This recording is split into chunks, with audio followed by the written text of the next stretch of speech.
মানে ইমান লাজৰ কথা এজন মুখ্যমন্ত্ৰীজনৰ মুখত ইমান মিথ্যাচাৰ এই একাংশ প্ৰাৰ্থীক বচাবৰ কাৰণে ইমান মিথ্যাচাৰ আয়োগৰ প্ৰতিবেদন এনেধৰণৰ কোনো কথা নাই এই নথকাৰ পিছতো তেখেতে নিজাববীয়াকৈ এনেকুৱা কিছুমান কথা কৈ পেলাই তেখেতে পবিত্ৰ সদনকো কিন্তু তেখেতে বিপদে পৰিচালিত কৰিছে এতিয়া কথাটো হৈছে আজি এই মুখ্যমন্ত্ৰী ডক্টৰ হিমন্ত বিশ্ব শৰ্মা চৰকাৰখন অহাৰ পৰাই যেতিয়া আমি দেখিছিলোঁ যে আয়োগৰ এই কেলেংকাৰী ক্ষেত্ৰত কিন্তু তেখেতৰ স্থিতি কিন্তু বৰ দুৰ্বল কাৰণ এই ন্যায়িক আয়োগখনে প্ৰতিবেদন দিয়াৰ পিছৰ পৰাই 2022 চনৰ এপ্ৰিল মাহৰ পৰা কেতিয়াবা যদি তেওঁ সোধা যায় এই পাৰ্টীসকলৰ কথা কেতিয়াবা তেওঁক অসমীয়া ল'ৰা ছোৱালীৰ চাকৰি কেতিয়াবা আকৌ তেওঁৰ মানৱীয়তাৰ কথা আহে এই ধৰণে কিন্তু তেওঁ এই মানুহখিনিক কিন্তু সুৰক্ষা কৰাৰ যিটো স্পষ্ট তেখেতৰ নীতি এই কথাবিলাক কিন্তু ফাদি লৈ আহিছিলে কিন্তু আচৰিত ধৰণে সেই একেজন মুখ্যমন্ত্ৰীৰ দিনতে কিন্তু মীন নিগমৰ প্ৰায় 217টা নিযুক্তি বাতিল কৰা হ'ল কন্ট্ৰেকচুৱেল নাছিল কিন্তু এইবিলাক পাৰ্মানেণ্ট আছিলে 217টা নিযুক্তি বাতিল হ'ল ASTCৰ পৰিবহণ নিগমৰ প্ৰায় 700 নিযুক্তি বাতিল কৰা হ'ল আৰু সেই সময়ত মুখ্যমন্ত্ৰীৰ কিন্তু মানৱীয়তা নাহিলে মুখ্যমন্ত্ৰী কিন্তু এই এতিয়া যিবিলাক ইমান ডাঙৰ ডাঙৰ কাৰণ দেখিছে একাংশৰ কাৰণে একাংশৰ জীৱন ধ্বংস হ'ব একাংশ দুখী একাংশ নিৰ্দোষী মীন নিগমৰ পৰীক্ষাত কি হৈছিলে মীন নিগমৰ পৰীক্ষাত এটাই হৈছিলে যে মীন নিগমৰ এডভাৰটাইজমেণ্টখন প্ৰপাৰলি পাব্লিছ হোৱা নাছিলে আৰু ইণ্টাৰভিউ লোৱা হোৱা নাছিলে ৰাকেশ পালৰ নিচিনাকৈ কোনোবা চেয়াৰমেনে নিজৰ ভায়েকৰ প্ৰেছত এনচাৰ চিট চপা কৰা নাছিলে প্ৰিন্সিপাল কণ্ট্ৰলাৰে গৈ পেলাই সেইবিলাক পৰিৱৰ্তন কৰা নাছিলে টেবুলেশ্যন চিটত কোনোবা চেয়াৰমেনে নিজৰ হাতৰ আখৰে বহুৱাই দিয়া নাছিলে এই ধৰণৰ ভয়ংকৰ দুৰ্নীতি হোৱা নাছিলে এনচাৰ চিট হেৰাই যোৱা নাছিলে আপোনাৰ OMR চিট হেৰাই যোৱা নাছিলে কিন্তু ইমানৰ পিছতো আজি এইসকলৰ ক্ষেত্ৰত কিন্তু মুখ্যমন্ত্ৰী বা এই চৰকাৰখনে আজি কংগ্ৰেছৰ চৰকাৰৰ দিনৰ কেলেংকাৰী কংগ্ৰেছৰ চৰকাৰৰ দিনৰ কেলেংকাৰীত আপুনি যদি চাই আজি দলৰ মুখপাত্ৰসকলে নিউজ চেনেলত আজি জিনিছ ঘূৰা ফুলাই পেলাই তেওঁলোকে কয় যে একাংশ মেধাৱী ছাত্ৰ ছাত্ৰী অৰ্থাৎ গোটেই কেলেংকাৰীৰ মাজত তেওঁলোকে কিন্তু মেধাৱী ছাত্ৰ ছাত্ৰী বিচাৰি পাইছে এইটো তেওঁলোকৰ আটাইতকৈ ডাঙৰ কথা গতিকে ইয়াৰ দ্বাৰা বহু কথা প্ৰমাণিত হয় যে আচলতে তেওঁলোকে একাংশ পাৰ্টীক যে মানে সুৰক্ষা দিব বিচাৰি আছে আৰু কি হৈছে আজি আপোনালোকে চাওক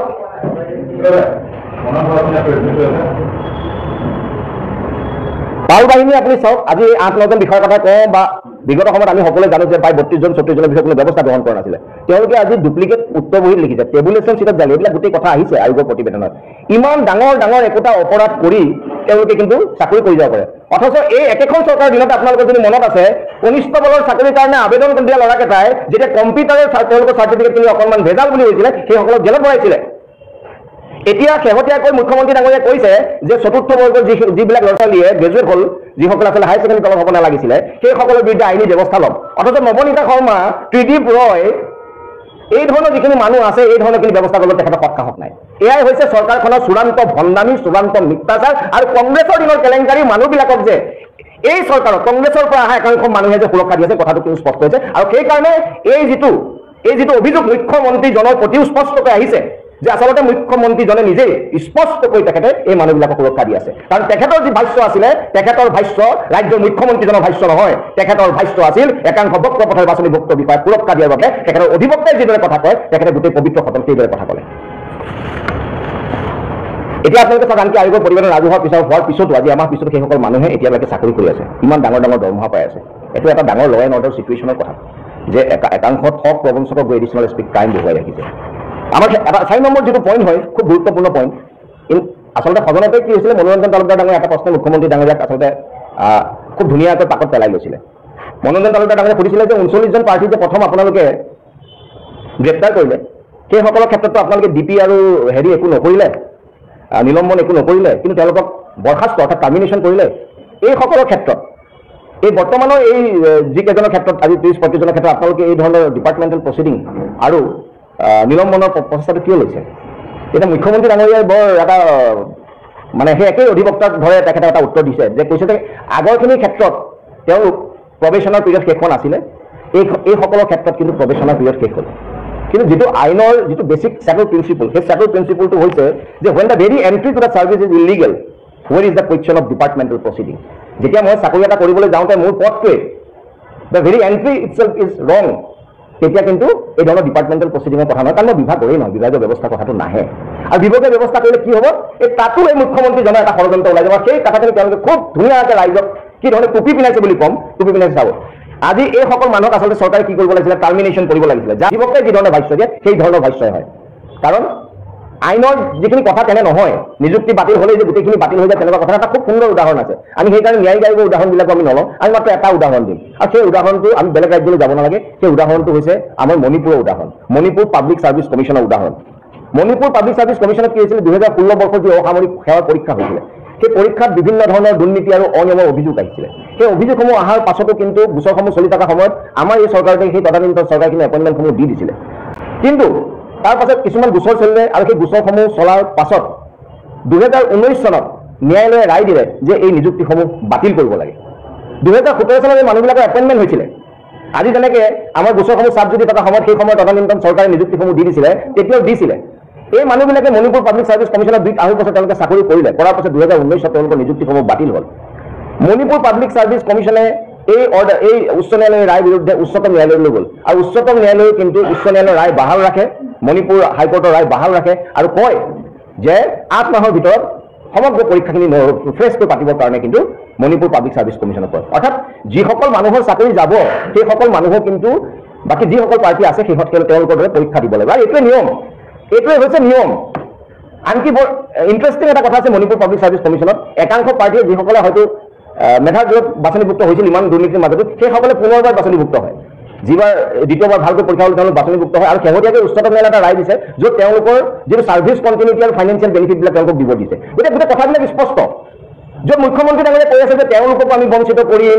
তেওঁলোকৰ কাৰণে উচ্চ ন্যায়ালয়ত এনেকুৱা ধৰণৰ কথা হ'ব এই গোটেই কথাবিলাক তেখেতৰ ভাষ্য নহয় এজন ৰাজ্যৰ মুখ্যমন্ত্ৰীৰ ভাষ্য নহয় এয়া হৈছে এজন অধিবক্তাৰ ভাষ্য আৰু যিজন অধিবক্তাই বাৰে বাৰে একাংশ ঠগ প্ৰবঞ্চনাৰে বাছনিভুক্ত বিষয়াৰ কিন্তু সপক্ষে মতামত দি আহিছে সেই কথাখিনি আমি আহি থকা সময়ত আপোনালোকক কম দ্বিতীয়তে মুখ্যমন্ত্ৰীয়ে যে এই যিটো কথা কৈছে যে পৃথিৱীৰ ক'তো এনে নিয়ম নাই এই ক্ষেত্ৰত তেখেতে কাৰ আধাৰত কৈছে তেখেতে এখন চিফ ছেক্ৰেটাৰী কমিটিৰ আধাৰত কৈছে আপোনালোকে জানে মুখ্য সচিব জিষ্ণু বৰুৱা আমাৰ পৱন বৰঠাকুৰ ডাঙৰীয়া আনকি ডিজিপি ভাস্কৰজ্যোতি মহন্ত ডাঙৰীয়া 5জনীয়া কমিটি হৈছিলে এটা কথাটো হৈছে যিখন আমাৰ কমিশন অফ এনকুৱাৰী এক্ট 1952 এই কমিশন অফ এনকুৱাৰী এক্ট 1952 এই যেটো চিফ সেক্ৰেটাৰি কমিটি আছে এই চিফ সেক্ৰেটাৰি কমিটিৰ কোনো লিগেল ভ্যালিডিটি নাই অৰ্থাৎ এই যিখন এনকুৱাৰী এক্ট আছে এনকুৱাৰী এক্টৰ পাতে পাতে বিচাৰি চালেও আপুনি কোনো চিফ সেক্ৰেটাৰি কমিটি বিচাৰি নাপায় অৰ্থাৎ চিফ সেক্ৰেটাৰি কমিটি এখন চৰকাৰে নিজাববীয়াকৈ বনাইছে আৰু চৰকাৰ তেওঁলোকে এক্সামিন কৰিব পাৰে কিন্তু তেওঁলোকৰ মতামতৰ ওপৰত ভিত্তি কৰি পেলাই মুখ্যমন্ত্ৰীজনে সদনত কথা ক'বলৈ যোৱা কথাটো আচলতে আইনীভাৱে কিমান যুক্তিসংগত সেই কথাটো আপোনালোকে হয়তো বুজি পাইছে কাৰণ যিখন এনকুৱাৰী এক্টত এখন মুখ্য সচিবৰ কমিটি কোনো লিগেল ভ্যালিডিটি নাই কোনো আইনী বৈধতা নাই গতিকে সেইখন সেনেধৰণৰ চিফ সেক্ৰেটাৰি কমিটিৰ কথা আনাটো কিন্তু বিষয়টো আমি ভাবো যে আইনীভাৱে কথাখিনি কোনো পধ্যে গ্ৰহণযোগ্য নহয় আনকি আপোনালোকে জানে যে সুভাষ দাস যিখন এনকুৱাৰী কমিটি হৈছিল এডিশনাল চিফ সেক্ৰেটাৰি সেই সুভাষ দাস এনকুৱাৰী কমিটিখন ফেইল হোৱাৰ কাৰণে গুৱাহাটী উচ্চ ন্যায়ালয়ে এই ন্যায়িক আয়োগখন বহাইছিলে আৰু তেনে ক্ষেত্ৰত আকৌ এজন ন্যায়াধীশৰ ৰায় চাবলৈ এজন বিষয়াসকলক নিযুক্ত কৰা বিষয়াবিলাকৰ ওপৰত গৈ পেলাই ন্যায়াধীশৰ বিষয়ৰ ওপৰত চৰকাৰখনে মতামত দিছে মানে কেনেকুৱা কথাবিলাক হৈ আছে অৰ্থাৎ জুডিচিয়াৰী ৰায় এক্সিকিউটিভৰ ৰায়বিলাক জুডিচিয়াৰী চাই এতিয়া এনেকুৱা হৈ গৈছে হিমন্ত বিশ্ব শৰ্মাৰ চৰকাৰ দিনত যে জুডিচিয়াৰী ৰায়বিলাক এক্সিকিউটিভে চাই আছে তেওঁলোকে সিদ্ধান্ত গ্ৰহণ কৰি আছে গতিকে এয়াই হৈছে আজিৰ দিনত যেটো গণতান্ত্ৰিক ব্যৱস্থা প্ৰতি তেওঁলোকৰ সন্মান তেওঁলোকে কিদৰে ভৰিৰে মোহাৰি আছে এইবিলাক হৈছে তাৰ এটা প্ৰমাণ তৃতীয়তে আমি কওঁ তাক ইমান ভয়ংকৰ নিৰ্লজ্জ কথা যে আজিৰ দিনতো কিন্তু 8-9 জন বক্ৰপথেৰে বাছনিভুক্ত বিষয়ে চাকৰি কৰি আছে আয়োগৰ প্ৰতিবেদনৰ পাতে পাতে তেওঁলোকৰ বিষয়ে আছে চাকৰি কৰি আছে নৱনীতা শৰ্মা এডিশনাল এসপি কোকৰাঝাৰ অমিত ৰাজ চৌধুৰী এডিশনাল এসপি কৰিমগঞ্জ আমাৰ ঋতুৰাজ দলে গোৱালপাৰা এডিশনাল এসপি ক্ৰাইম এই ধৰণে প্ৰায় 8-9 জন বিষয়ে আজি তেওঁলোকৰ দুখ তেওঁলোকৰ ন্যায়িক আয়োগৰ পাতে পাতে তেওঁলোকৰ বিষয়ে তেওঁলোকে কিদৰে নম্বৰ বৃদ্ধি কৰিছে তেওঁলোকৰ যি নম্বৰ বৃদ্ধি কৰে টেবুলেশ্যন চিটত ৰাকেশ পালে নিজৰ হাতৰ আখৰে নম্বৰ বৃদ্ধি কৰিছিলে আচৰিত ধৰণে এই চৰকাৰখনে কিন্তু আজিলৈকে সেই সকলৰ বিৰুদ্ধে কোনো ব্যৱস্থা গ্ৰহণ কৰা আজিলৈকে একাংশ ক্ৰিমিনেলে গৈ পেলাই আজি এডিশনাল এসপি ক্ৰাইম হৈ বহি আছে আৰু এই বিষয়ত ৰাজ্যৰ দল সংগঠন ৰাজ্যৰ সচেতন ৰাইজ আৰু বিভিন্ন পক্ষই কিন্তু যি বিষয়ে মাত মাতিব লাগিছিলে যিদৰে মাত মাতিব লাগিছিল সেইসকলে মাত মাতা নাই ই কিন্তু ৰাজ্যখনৰ যিটো আজি এতিয়া ৰাজ্যৰ আয়োগৰ প্ৰতিবেদন সম্বন্ধত বিধানসভাত আলোচনা হয় আৰু প্ৰধানকৈ সেই বিষয়খিনিৰ ওপৰতে আচলতে আজি আমাৰ এই প্ৰেছ মিট পোনপ্ৰথমে ফাইট এগেইনষ্ট ইনজাষ্টিছ অফ APSCৰ মঞ্চৰ পৰা মই মানৱ প্ৰতিম বৰুৱাই সমূহ সংবাদকৰ্মীক সম্ভাষণ জনালোঁ মোৰ সোঁকাষে আছে আমাৰ অন্যতম সতীৰ্থ মনজিৎ শইকীয়া কথাটো হৈছে যে ন্যায়িক আয়োগৰ প্ৰতিবেদনৰ মূল বিষয় যেটো আছিলে সেই মূল বিষয়টো আছিলে যে যেটো আমাৰ কেলেংকাৰী হৈছিলে সেই বৰ্ষৰ নিযুক্তি বাতিলসমূহ বাতিল কৰাটো আৰু সেইটোৱে আছিলে আচলতে যেটো soul of the entire judicial commission report আৰু সেই আত্মাটোক আচলতে এৰাই চলি সেই মূল বিষয়টোক এৰাই চলি আচলতে কি হ'ল এই হিমন্ত বিশ্ব শৰ্মা নেতৃত্বাধীন চৰকাৰখনে আচলতে ন্যায়িক আয়োগৰ যেটো আত্মা সেই আত্মাক আঘাত সানাৰ লগতে একাংশ বক্ৰ পথেৰে বাছনিভুক্ত বিষয়াক সুৰক্ষা দিয়াৰ প্ৰয়াস কৰিলে। এই কথাখিনি আমি আপোনালোকৰ আগত ক'ম। এতিয়া কথাটো হৈছে যে সমগ্ৰ ৰাজ্য কঁপাই যোৱা অসম লোকসেৱা আয়োগৰ যি কেলেংকাৰী হৈছিল, এই কেলেংকাৰী প্ৰতিবেদন বিগত 17 ফেব্ৰুৱাৰীত বিধানসভাত উত্থাপন কৰা হয় আৰু পৰৱৰ্তী সময়ত যোৱা 3 মাৰ্চৰ দিনা বিধানসভাৰ মজিয়াত এই ন্যায়িক আয়োগৰ প্ৰতিবেদনৰ সম্পৰ্কত যথেষ্ট কথা আলোচনা হয়। এতিয়া পোনপ্ৰথমে আমি বিধায়ক মনোৰঞ্জন তালুকদাৰ ডাঙৰীয়া আৰু অখিল গগৈ ডাঙৰীয়াক আমি ধন্যবাদ জনাইছোঁ, কিয়নো তেওঁলোকে যিটো আয়োগৰ প্ৰতিবেদনৰ মূল বিষয় আছিল, সেই মূল বিষয় হৈছিলে যে নিযুক্তিসমূহ বাতিল কৰাৰ বিষয়টো তেওঁলোকে সজোৰে উত্থাপন কৰে। আমি ক'বই লাগিব, এই যি গোচৰসমূহ আছিলে আমাৰ অসম লোকসেৱা আয়োগৰ গোচৰ, এই গোচৰসমূহৰ ক্ষেত্ৰতো কিন্তু অখিল গগৈ ডাঙৰীয়াৰ সেই সময়ত ৰাজনৈতিক নেতা হিচাপে তেখেত নাথাকোঁতেও তেখেতৰ এখন PIL আছিলে 42/15, আৰু সেই PILত সেই সময়ৰ অধিবক্তা শান্তনু বৰঠাকুৰ ডাঙৰীয়াই খুব তেখেতে জোৰ দি পেলাই এটা দাবী ৰাখিছিলে যে এই বহীসমূহ আমাৰ যিবিলাক এনচাৰ স্ক্ৰিপ্ট, আজি আপোনালোকে যিবিলাক বহী দেখি আছে ন্যায়িক আয়োগৰ প্ৰতিবেদন, এই বহীবিলাক আচলতে আয়োগৰ নিয়মমতে 6 মাহৰ পিছতে তেওঁলোকে জ্বলাই দিয়াৰ নিয়ম আছিলে। আৰু তাৰ পূৰ্বে গীতা বসুমতাৰীৰ সময়ত আমাৰ কেইজনমান সতীৰ্থ, আমাৰ ছিনিয়ৰ দুজনমান আছিল, তেওঁলোকে বহী কিন্তু জ্বলাই দিছিলে কেছ চলি থকাৰ সময়ত। তো তেওঁলোকে সেই দাবীখিনি ৰাখিছিলে আৰু যাৰ কাৰণে উচ্চ ন্যায়ালয়ে এটা ৰায় কৰিছিলে, আৰু সেই ৰায়ৰ বাবে এই বহীখিনি আচলতে সংৰক্ষণ হৈ থকাৰ বাবে কিন্তু বহুখিনি তথ্য উদ্ঘাটন কৰা ন্যায়িক আয়োগখন সফল হৈছে। গতিকে সেই বিষয়ত কিন্তু আমি ধন্যবাদ জনাব লাগিব। আৰু আমি বিৰোধী দলৰ প্ৰতি দেৱব্ৰত শইকীয়া ডাঙৰীয়াকে ধন্যবাদ জনাইছোঁ, কাৰণ তেখেতেও এই বিষয়ত এই ন্যায়িক আয়োগৰ বিভিন্ন দিশত তেখেতে আলোকপাত কৰে। আমি মুখ্যমন্ত্ৰী হিমন্ত বিশ্ব শৰ্মা ডাঙৰীয়াকো ধন্যবাদ জনাইছোঁ, কাৰণ তেখেতেও দেৰিকৈ হ'লেও 2 বছৰ 10 মাহ সময়ৰ পিছত হ'লেও তেখেতে এই ন্যায়িক আয়োগখন ৰাজহুৱা কৰে। এতিয়া কথাটো হৈছে যে যি আলোচনা হ'ল, এই আলোচনাত মুখ্যমন্ত্ৰী হিমন্ত বিশ্ব শৰ্মা ডাঙৰীয়াই ন্যায়িক আয়োগৰ বিভিন্ন বিষয় টানি আনিছে, পূৰ্বৰ কংগ্ৰেছ চৰকাৰৰ দিনৰ বিভিন্ন ভুলৰ কথা আনিছে। সেই বিষয়সমূহ খুব সুন্দৰকৈ কৰিছে, কিন্তু ন্যায়িক আয়োগৰ যিটো মূল বিষয় আছিল, যিটো আমি কওঁ যে ন্যায়িক আয়োগৰ যিটো ৰিপৰ্ট, সেই প্ৰতিবেদনৰ আত্মা, সেই আত্মাটোক কিন্তু তেখেতে স্পৰ্শ কৰিব নোৱাৰিলে। তেখেতে এই নিযুক্তিসমূহ বাতিলৰ ক্ষেত্ৰত কিন্তু কোনো সিদ্ধান্ত দিব নোৱাৰিলে, আৰু ইয়াৰ দ্বাৰা তেখেতে ন্যায়িক আয়োগৰ প্ৰতিবেদনৰ আত্মাক আঘাত কৰাই নহয়, তেখেতে এটা সন্দেহ থাকি গ'ল। কাৰণ যি কেলেংকাৰীসমূহ হৈছিল, সেই কেলেংকাৰীসমূহ কংগ্ৰেছ চৰকাৰৰ দিনত হৈছিলে, যি সময়ত মুখ্যমন্ত্ৰী হিমন্ত বিশ্ব শৰ্মা ডাঙৰীয়া কংগ্ৰেছৰ এজন নেতা আছিলে। বহু সময়ত APSC কেলেংকাৰীৰ লগত তেওঁৰ প্ৰতি অভিযোগৰ আঙুলি আহিছিলে। গতিকে এই ন্যায়িক আয়োগৰ যি মতামত আছিলে বা যিখিনি পৰামৰ্শ আছিলে, এই পৰামৰ্শখিনি তেখেতে মূল পৰামৰ্শখিনি এৰাই চলি তেখেতৰ প্ৰতি থকা সন্দেহৰ যি আঙুলি, সেই আঙুলিটো কিন্তু চিৰদিনৰ বাবে কিন্তু এতিয়াও তেওঁ জীয়াই ৰাখিছে বুলি আমি ক'ব খোজোঁ। এতিয়া মূল কথাটো হৈছে যে যি সদনৰ আলোচনা হ'ল, এই সদনৰ আলোচনাত মুখ্যমন্ত্ৰী ডাঙৰীয়াৰ যি ভাষণ আছিলে, যি বক্তব্য আছিলে, এই বক্তব্যত আমি কিছু কথা দেখা পাইছোঁ। আমি মূলকৈ 4টা বা 5টা পইণ্টত আমি গোটেই কথাখিনি ক'ম। আৰু এই যিখিনি কথা মুখ্যমন্ত্ৰী ডাঙৰীয়াই কৈছিলে, এই কথাখিনিত প্ৰধানকৈ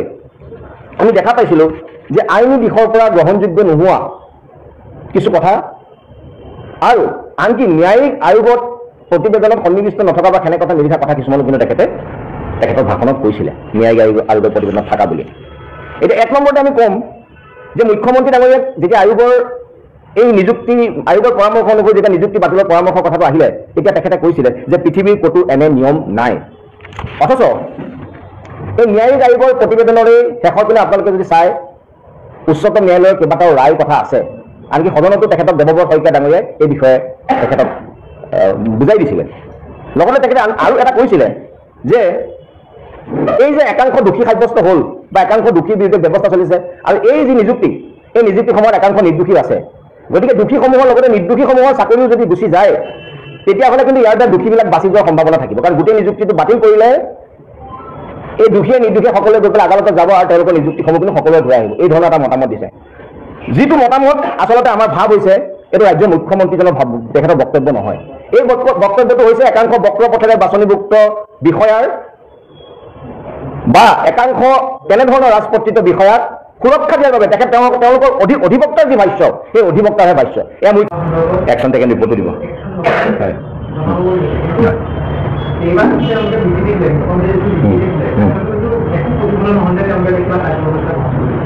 গতিকে একশ্যন টেকেন ৰিপৰ্ট, সেইকাৰণে আশাবাদী আমিও সেইকাৰণে ৰাজহুৱাভাৱে এইবিলাক বিষয় কিয় কওঁ, আমিতো কোনো বিৰোধী নহয়। আমাৰ কথাটো হৈছে যে আমি আপোনালোকৰ মাধ্যমে যদি এইখিনি কথা কওঁ, ৰাইজে জানে, চৰকাৰেও হয়তো কথাবিলাক গম পাই যে চৰকাৰে যি ধৰণৰ মিথ্যাচাৰ কৰি আছে, এইবিলাক ৰাইজে লাহে লাহে বুজিছে। অসমৰ আজি শিক্ষিত চামেই অসম লোকসেৱা আয়োগৰ বিষয়বিলাক আছে। গতিকে আমি আশা কৰিছোঁ যে যিটো একশ্যন টেকেন ৰিপৰ্টত তেখেতে এই ব্যৱস্থাখিনি ল'ব, এই যিকেইজন বাচি আছে এতিয়ালৈকে সেইকেইজনৰ ওপৰত ব্যৱস্থা ল'ব। আৰু মূল যিটো বিষয় আয়োগৰ যে এই নিযুক্তিসমূহ বাতিল কৰে, কিয় এজন ন্যায়াধীশে কৰিবলগীয়া হৈছে? আপোনালোকে পাতে আছে। এইটো কেৱল ব্যক্তিৰ কেলেংকাৰী নহয়, এইটো ছিষ্টেমিক ইলিগেলিটি। ইয়াত পদে পদে এটা এটা পৰীক্ষা ষ্ট্ৰং ৰুমলৈকে কোন কোন ব্যক্তি জড়িত হৈ আছিলে ইমান ডাঙৰ এটা কেলেংকাৰ মুখ্যমন্ত্ৰী ডাঙৰে জানে যে এই নিযুক্তি আচলতে যে তেখেতে উচ্চতম ন্যায়ালয় বা হেৰিত গ'লে যে এই নিযুক্তি বচাব নোৱাৰে তেওঁ জানে আৰু তেখেতে সিদিনা বৰ ধুনীয়া কথা কৈছে লেপছ অফ টাইম সেই ভাষণতে কৈছে lapse of time kill the justice তেওঁ অখিল গগৈ প্ৰসংগ আনি পেলাই কৈছে যে অখিল গগৈ যে এই মৃগেন শইকীয়াক লগ ধৰিছে সেই কথাবিলাক মানে আমি চিডিআৰত এতিয়া বা এই মোবাইল টাৱাৰ লগ হ'লে আমি নাপাম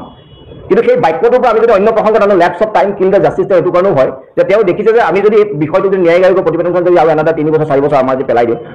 ক'ৰবাত যেতিয়া বিষয়টো খুব দীঘলীয়া হৈ পেলাই ন্যায়ালয়বিলাকত যায় ন্যায়ালয়বিলাকে অকণমান সেই ক্ষেত্ৰত কিছুমান ৰিজাৰ্ভেশ্যন থাকে গতিকে সেই ধৰণে কিন্তু তেখেতে বহুত ধৰণৰ কূটকৌশল কিন্তু ব্যৱহাৰ কৰি আছে আৰু সেই সমগ্ৰ কূটকৌশল কিন্তু তেখেতে কেৱল ৰাজনৈতিক মুনাফা ল'বৰ কাৰণে আৰু একাংশ পাৰ্টিক তেওঁ সুৰক্ষা প্ৰদান কৰিবৰ কাৰণে কৰি আছে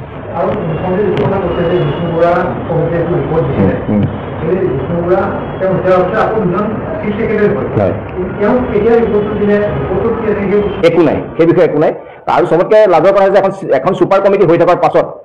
যিটো বিধানসভাত আচলতে খুব সজোৰে বিৰোধী উঠাব লাগিছিলে পূৰ্বতে উঠাব লাগিছিলে যে এখন ছুপাৰ কমিটি হৈছিলে 20 মে'ত ছুপাৰ কমিটিখন হৈ যোৱাৰ পাছত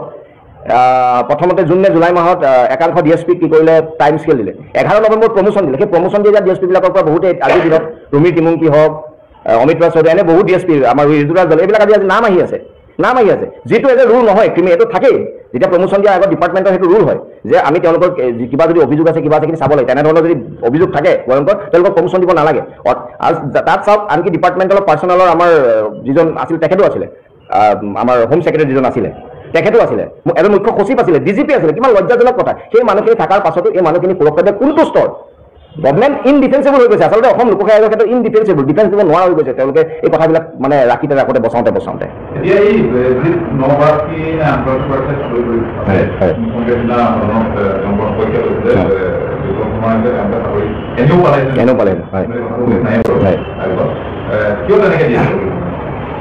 সেইটোৱে মুখ্য আমি কিন্তু ইয়াতো ক'লো বহুখিনি কথা কাৰণ তেখেতে যে একাংশ সুৰক্ষা দিয়াৰ যিটো নীতি এই কথাবিলাক সুস্পষ্ট আৰু তেখেতৰ যিটো ভাষ্য সিদিনা বিভিন্ন ভাষ্য আমি যিটো ক'লো যে তেখেতে কৈছে পৃথিৱীৰ ক'তো নিয়ম নাই যিটো ন্যায়িক আয়োগৰ প্ৰতিবেদনত আছে আমি মণিপুৰৰ উদাহৰণটো খুব ধুনীয়াকৈ আপোনালোকক দেখাই দিলোঁ আমাৰ চুবুৰীয়া ৰাজ্য গতিকে তেখেতৰ ভাষ্যটো এজন মুখ্যমন্ত্ৰীৰ ভাষ্য সিদিনা নাছিলে তেখেতৰ ভাষ্যটো আছিলে একাংশ বক্ৰপথেৰে বাছনিভুক্ত বিষয়াৰ অধিবক্তাৰ ৰূপত আচলতে তেখেতে ভাষ্য প্ৰদান কৰি আছিলে এই অনুভৱটো আমাৰ হৈছে মানে এজন তেখেতৰ ভাষ্যটো এজন অধিবক্তাৰ ধৰণৰ যেন সেইসকল পাৰ্টিক সুৰক্ষা দিয়াৰ কাৰণে এজন অধিবক্তাই ন্যায়ালয়ত যি ধৰণে কথাবিলাক কয় সেই ধৰণে তেখেতে কথাবিলাক কৈ আছিলে টাৰ্মিনেশ্যন চিম্প্লিচিটাৰ হৈছে যেতিয়া এপইণ্টমেণ্টটো ফ্ৰড আৰু মিছ ৰিপ্ৰেজেণ্টেশ্যন হয় তেতিয়াহ'লে সেই বস্তুটো টাৰ্মিনেশ্যন চিম্প্লিচিটাৰ কয় আৰু য'ত তাৰ অৰ্থ হৈছে the person was never legally appointed at the first place এতিয়া কথাটো হৈছে যে এইসকল মানুহক টাৰ্মিনেট কৰিলে কি হ'ল তেওঁলোকে দৰমহা পাতি একো নাপালেহেঁতেন নিলম্বন কৰিলে প্ৰথম 3 মাহলৈ 50% দৰমহা অৰ্থাৎ 1 লাখ টকা দৰমহা পালে 50,000 টকা দৰমহা আৰু তাৰ 3 মাহৰ পিছত 75% দৰমহা পাই থাকে অৰ্থাৎ আজিৰ দিনত ঘৰত বহি কিন্তু এই কেইজন বিষয়া এই 30-35 জন বিষয়াই কিন্তু লাখ টকাৰ দৰমহা পাই আছে আৰু সেই লাখ টকাৰ দৰমহা কি পাই তেওঁলোকৰ কি সুবিধা হৈছে তেওঁলোকে উচ্চতম ন্যায়ালয়ৰ পৰা মানে অধিবক্তা আনি ইয়াত আহি পেলাই গোচৰ কৰিব পাৰিছে কাইলৈ পঢ়িলে তেওঁলোকে উচ্চতম ন্যায়ালয়ত যাব পাৰিব আৰু এই একেজন মুখ্যমন্ত্ৰীয়ে সেই সুবিধাটো তেওঁলোকক দি দিছে আনকি ন্যায়িক আয়োগৰ প্ৰতিবেদনৰ কপি তেওঁলোকক নিদিয়াৰ বাবে আৰু ফাইনেন্স ডিপাৰ্টমেণ্টে সময়মতে এফিডেভিট নিদিয়াৰ বাবে তেওঁলোকে কিন্তু যিটো তেওঁলোকৰ এই ডিপাৰ্টমেণ্টেল প্ৰচিডিং আৰু ছাছপেনশ্যনৰ যিটো অৰ্ডাৰৰ বিৰুদ্ধে তেওঁলোকে সাময়িক স্থগিতাদেশ পালে এতিয়া এই একেজন মুখ্যমন্ত্ৰী ইমান ধুনীয়াকৈ কৈছে যে আমি বঞ্চিত ছাত্ৰ ছাত্ৰীক ন্যায় দিম আমি উচ্চতম ন্যায়ালয়লৈকে যাম আমি ইমান কৰিম আমি বঞ্চিত ছাত্ৰ ছাত্ৰীক ন্যায় দিম আমি এই ক্ষেত্ৰত কোনো কম্প্ৰমাইজ নকৰোঁ ইমান ধুনীয়াকৈ গোটেই মানুহখিনিক আচলতে এটা আগুৱা বহি থৈ দিলে যিজন মুখ্যমন্ত্ৰী বা যিখন চৰকাৰৰ ভুলৰ কাৰণে টাৰ্মিনেশ্যন হোৱা মানুহখিনিক তেওঁলোকে ছাছপেনশ্যন আৰু ডিপিৰ এখন নাটক কৰিলে সেই মানুহখিনিয়ে তাৰ পাছত চৰকাৰে ৰিট এপিল কৰিলে নলিন কলি ডাঙৰে খুব সজোৰে চেষ্টা কৰি কিন্তু বচাব নোৱাৰিলে কাৰণ উচ্চ ন্যায়ালয়ে দেখিলে যে ইমানখিনি ভুল চৰকাৰে কৰিছে এই গোটেই প্ৰচেছটো বচাব নোৱাৰে আৰু তাৰ পাছত চৰকাৰে এতিয়া বাধ্য হৈ পেলাই উচ্চতম ন্যায়ালয়ত যাব লাগিব আৰু চৰকাৰে কৈছে যে আমি মানে ইমান যুঁজ দিম আমি কাকো চাকৰি ঘূৰাই নিদিওঁ কিন্তু চৰকাৰৰ ভুলৰ কাৰণে এই মানুহখিনি আচলতে চাকৰি পোৱাৰ উপক্ৰম হৈছে সেই কথাটো কিন্তু চৰকাৰে লুকাই ৰাখিছে আৰু মূল যিটো বিষয় আছে আয়োগৰ প্ৰতিবেদনত সেই কথাখিনি লুকাই ৰাখিছে গতিকে চৰকাৰৰ যে সদিচ্ছা নাই এই কথাটো স্পষ্ট আপুনি চাওক সদিচ্ছা নোহোৱাৰ এটা খুব ডাঙৰ এটা কথা হৈছে উদাহৰণ হৈছে আজি এতিয়া শেহতীয়াকৈ খুব ইণ্টাৰপলৰ কথা আহি আছে এতিয়া কথাটো হৈছে বিগত আপোনাৰ চাওক 9 বছৰ ধৰি এনে কি ভয়ানক মানে কেছৰ তেওঁ অপৰাধী আজি ৰাকেশ পালৰ ভায়েক ৰাজীৱ পালক এই বিয়াগম অসম পুলিচে ধৰিব পৰা নাই এই বিয়াগম অসম পুলিচে ৰাকেশ পালৰ ভায়েক ৰাজীৱক তেওঁলোকে ধৰিব নোৱাৰে তেওঁলোকে আকৌ ইণ্টাৰপলৰ সহায় লৈ পেলাই বেলেগ কিছুমান নাটক কৰাৰ কিছুমান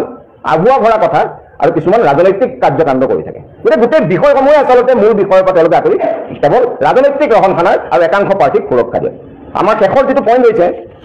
মুখ্যমন্ত্ৰী ডাঙৰীয়া আনকি এই ন্যায়িক আয়োগৰ প্ৰতিবেদন ৰাজহুৱা কৰাৰ প্ৰসংগটো কিন্তু তেওঁ যিটো কথা কৈছে সেই কথাটো আমাৰ বোধহয় মুঠেই সত্য নহয়। তেখেতে কংগ্ৰেছক তোলা ধৰা দি পেলাই কৈছে যে আচলতে এইবিলাক কথা আহিব বুলি আচলতে মই ইমান দিনে এই প্ৰতিবেদনখন ওলোৱা নাছিলোঁ আৰু কংগ্ৰেছেতো বিচাৰিছে প্ৰতিবেদনখন ৰাজহুৱা হোৱা, সেই কথাখিনি তেওঁ কৈছিলে। কিন্তু মূল কথাটো হৈছে আপোনালোকে যিসকলে ফ'ল' কৰি আছে তেওঁলোকে জানিব যে বিশেষ ন্যায়ালয়ে আমাৰ যিখন স্পেচিয়েল কোৰ্টে 24 জুন 2024 এটা অৰ্ডাৰ কৰিছিলে। অৰ্ডাৰ কৰি যিজন সেই সময়ত তদন্তকাৰী বিষয়া আছিলে প্ৰতীক থুবে প্ৰায় 45জন বিষয়ৰ বিৰুদ্ধে তেখেতে চাৰ্জশ্বিট দিয়া নাছিলে। লাষ্ট চাৰ্জশ্বিটত তেখেতে মাত্ৰ 5জনমান বিষয়াৰ নাম লৈ আহিলে। সেই বিশেষ ন্যায় যিজন ক্ষুণ্ণ হ'ল। আনকি অসমৰ ইতিহাসত এটা নজিৰবিহীন ঘটনা ঘটিলে যে এজন IPS তদন্তকাৰী বিষয়াক আঁতৰাবৰ কাৰণে বিশেষ ন্যায়াধীশে ৰায় কৰিবলগীয়া হ'ল। সুপ্ৰিম কোৰ্টৰ উদাহৰণ আনি পেলাই ক'লে যে যিসকলক চাৰ্জশ্বিট দিয়া নাই সেইসকলৰ বিৰুদ্ধে ভয়ংকৰ অভিযোগ আছে, সেইসকলৰ বিৰুদ্ধে চাৰ্জশ্বিট দিয়ক। আৰু তাৰ পৰৱৰ্তী সময়ত নতুন আহি 23জন, যি 23জনক তেওঁলোকে আচলতে বচাব চেষ্টা কৰি আছিলে। পৰৱৰ্তী সময়ত 17/9/2024 তেওঁলোকে এই যিখন শেষৰখন চাৰ্জশ্বিট দিলে, য'ত তেওঁলোকে 23জনক তেওঁলোকে অৱশেষত গৈ পেলাই তেওঁলোকে চাৰ্জশ্বিট দিলে যদিও 15জনমান কিন্তু বাচি গ'ল। আৰু সেই 15জনৰ পৰা এই বিশেষ 8-9জন, যি বিশেষ 8-9জন, নৱনীতা শৰ্মা, ত্ৰিদীপ ৰয়, অমিত ৰাজ চৌধুৰী, এই বিশেষ 9জনক কিন্তু আদালতে নিজাববীয়াকৈ অভিযুক্ত কৰিবলগীয়া হ'ল। কিমান এটা লজ্জাৰ কথা, কিমান এটা দুখৰ কথা। আৰু চৰকাৰখন আচলতে নগ্ন হৈ গৈছে। চৰকাৰখনে যে একাংশ সুৰক্ষা দি আছে আৰু এই কথাটো স্পষ্ট যে কংগ্ৰেছৰ কেলেংকাৰী হৈ থাকে নাই এইটো। APSC কেলেংকাৰী হৈছিলে কংগ্ৰেছৰ দিনত, কিন্তু আজি APSC কেলেংকাৰী তদন্তৰ নামত যিটোকে হৈ আছে সেইটোৱে আন এটা কেলেংকাৰীক জন্ম দিছে। আৰু এই ন্যায়িক আয়োগৰ প্ৰতিবেদনক তেওঁলোকে যিদৰে আজি তেওঁলোকে মানে বেলেগ ধৰণে তেওঁলোকে বুজাই আছে বা ন্যায়িক আয়োগৰ প্ৰতিবেদনখন তেওঁলোকৰ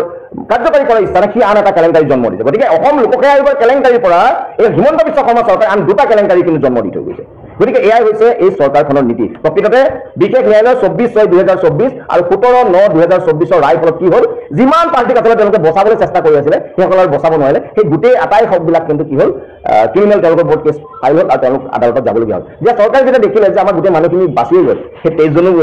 বচাব নোৱাৰিলোঁ, একেবাৰে আমাৰ মৰমৰ সেই 9জনো আমি বচাব নোৱাৰিলোঁ। গতিকে আৰু এতিয়া আৰু ন্যায়িক আয়োগৰ প্ৰতিবেদনত কি থাকে। গতিকে ন্যায়িক আয়োগৰ প্ৰতিবেদনত মৃগেন শইকীয়াৰ অংশটোকে লৈ অকণমান ৰাজনৈতিকভাৱে অলপ আমি যদি কিবা সা সুবিধা ল'ব পাৰোঁ, কাৰোবাক যদি আমি